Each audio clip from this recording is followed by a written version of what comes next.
My Weirder-est School, Book Number 10. Mr. Ott is a Crackpot. Written by Dan Gutman. Pictures by Jim Pelot. Chapter 9. A Seesaw Battle. I won't bore you with all the details, but it was an exciting game. Dirk scored 2 runs in the second inning to take the lead, and then we came back and tied it up again. Then they scored another run. Then we were leading again. Then they tied it up. Then we were leading again. Then they tied it up. Then we were leading again. Then they tied it up. Then we were leading again. Then they tied it up. Aren't you tired of reading this? Then we were leading again.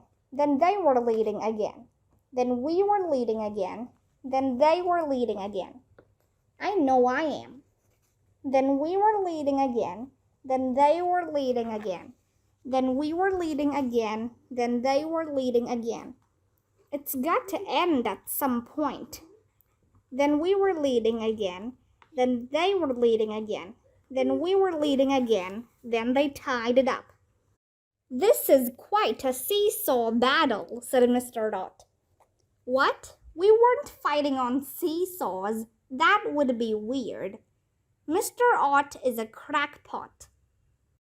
Chapter 10. Pinch Hitter. It was the last inning. The score was tied. Okay, we get last licks, Neil shouted as we ran off the field. Gross, I said. I don't want to lick anything. That means we get the last turn at bat, dumbhead, Andrea told me.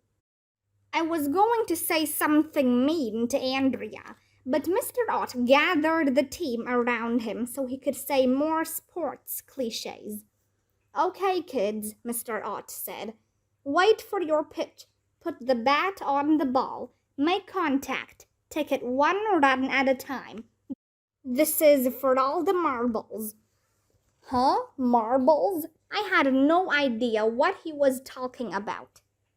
Ryan stepped up to the plate. Ryan, Ryan, Ryan, we chanted. You can do it, Ryan, Neil shouted.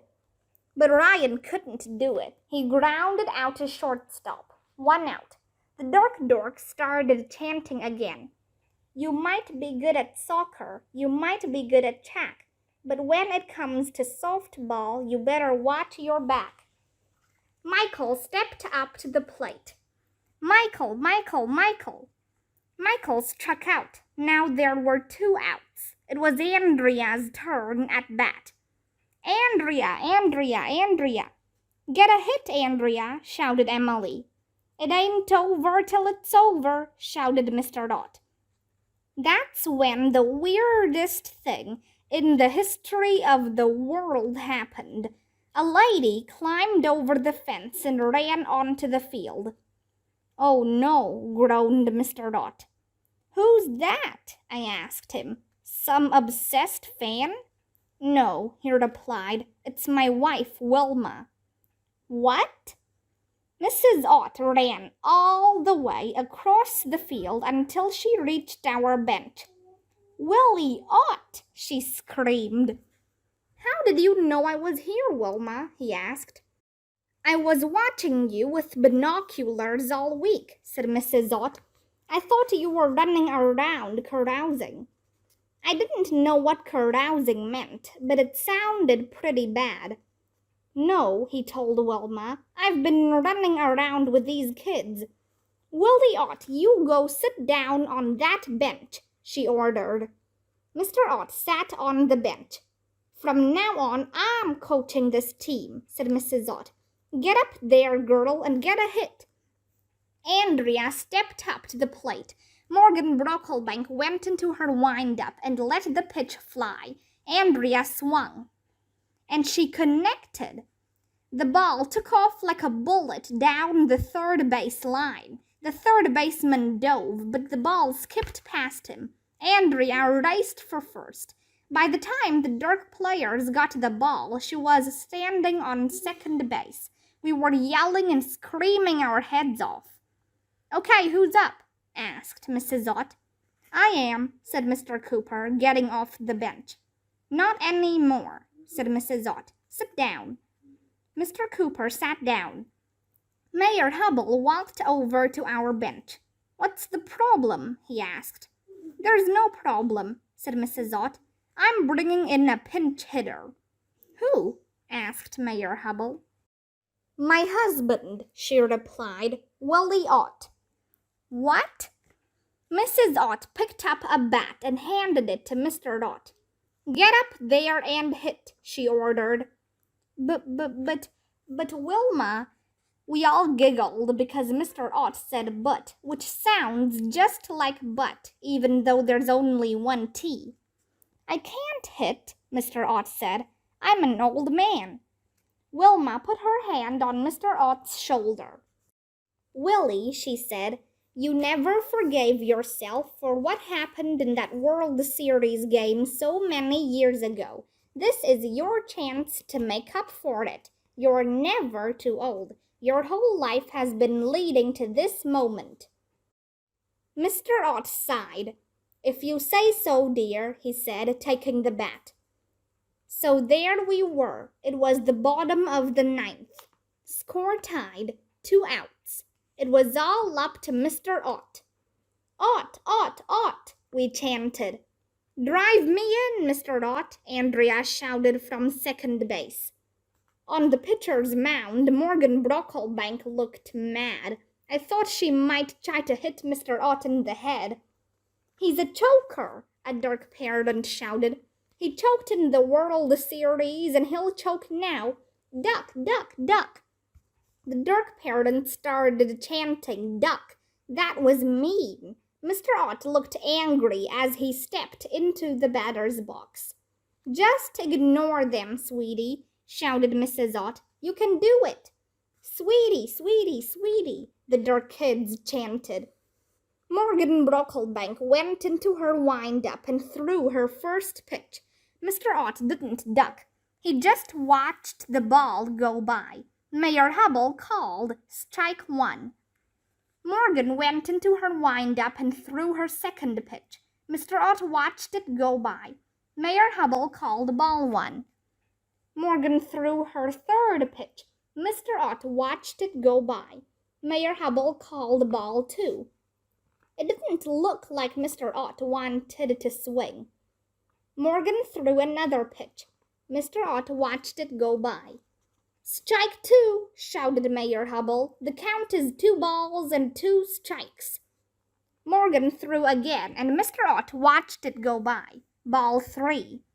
"You can't hit the ball with a bat on your shoulder, Willie," shouted Mrs. Ott. Full count. This was it. There was electricity in the air. Well, not really.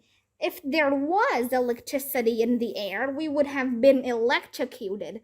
But everybody was glued to their seats. Well, not exactly. Why would people glue themselves to seats? How would you get the glue off your pants? But it was intense. Morgan went into her wind-up. Mr. Ott tightened his grip on the bat. Morgan threw. Mr. Ott swung. And he hit the ball. It was a hard grounder down the first base line. The Dirk first baseman went over to grab it, but he didn't get his glove down fast enough. The ball got past him. "Go, go, go," we screamed.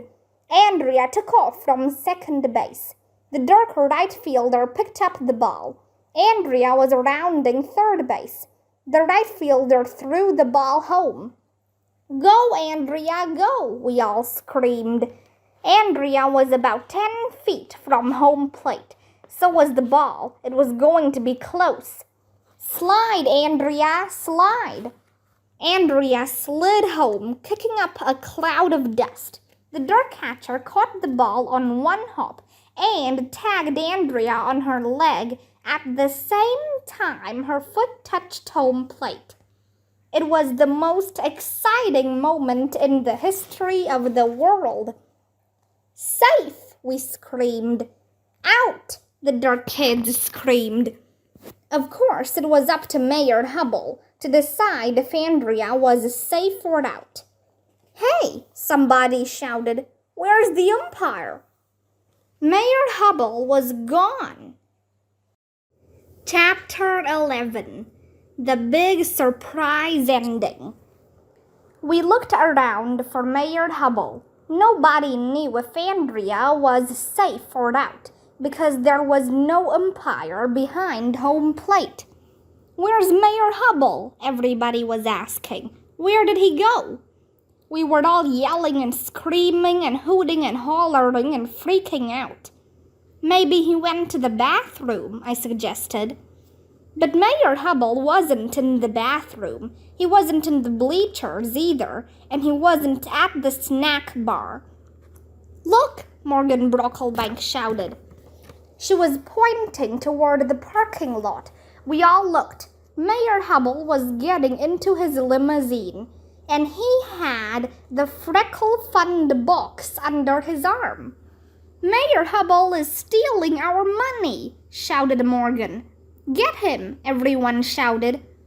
A bunch of kids and parents from both schools ran to the parking lot and chased Mayor Hubble's limo.